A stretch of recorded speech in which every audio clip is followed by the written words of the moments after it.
A young man named Ayan belonged to the last group. He wasn't born hopeless. As a child, he was full of curiosity, the kind who asked too many questions, dreamed of flying airplanes, and laughed so loud the neighbors could hear. But as the years passed, something changed. Dreams became disappointments, questions turned into confusion, and laughter was replaced with silence. By the time Ayan was 22, he was carrying the weight of repeated failures.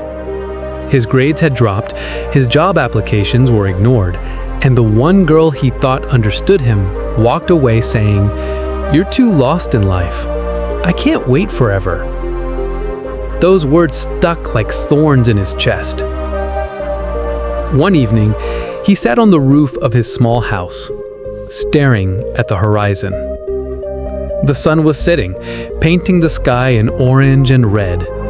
But to him, it felt like the end of everything. He whispered to himself, "What's the point of living like this? Every day is just another punishment. I hate my life." He didn't notice that his grandfather, an old man with a bent back but sharp eyes, had quietly climbed the stairs behind him. The old man sat beside Ayan without saying a word.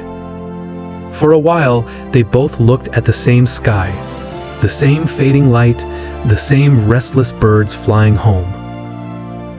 Finally, his grandfather broke the silence. "The sunset looks tired today," he said softly. Ayan frowned. "It looks the same to me every day. Life doesn't change, Dada. Nothing ever gets better." The old man smiled faintly. "When I was your age, I thought life was unfair. But you know what I discovered? Life itself was never the enemy. My own thoughts were." Ayan didn't answer. He wasn't in the mood for old stories, but his grandfather continued anyway, his voice calm yet piercing. "When I was young, I wanted to be a soldier. I trained for months, dreamed of wearing the uniform with pride.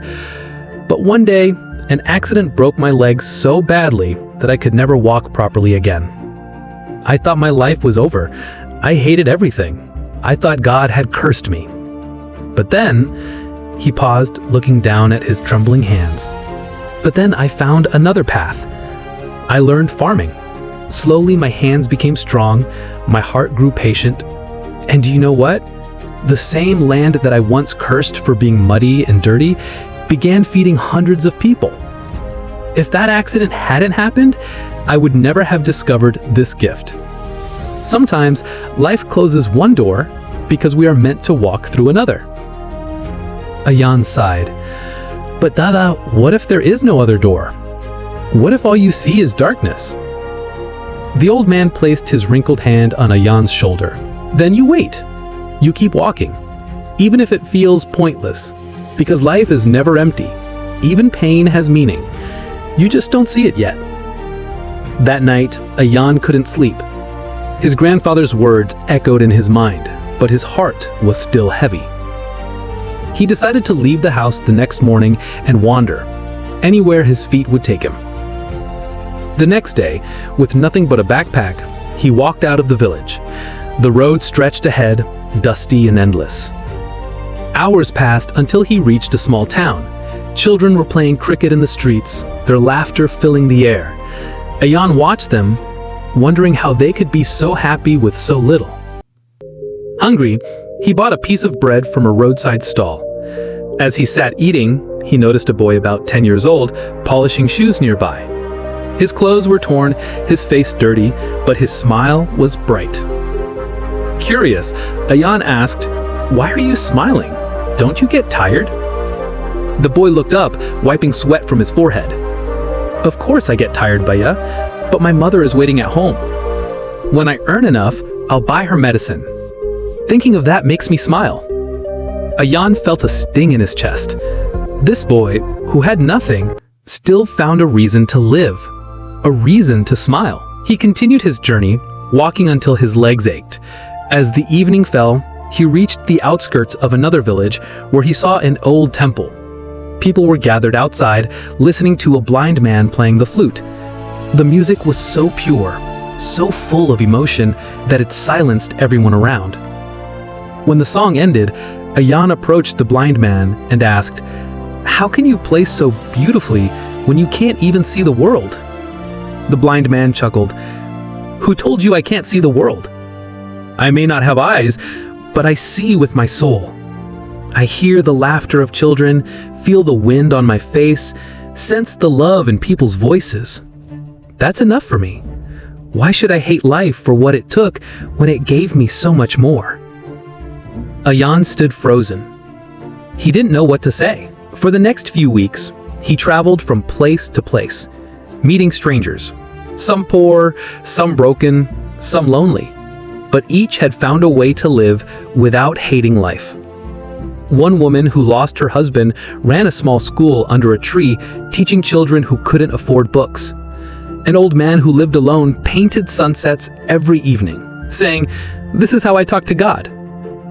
Every story Ayan heard planted a seed in his heart. Slowly he began to realize that life was never perfect for anyone.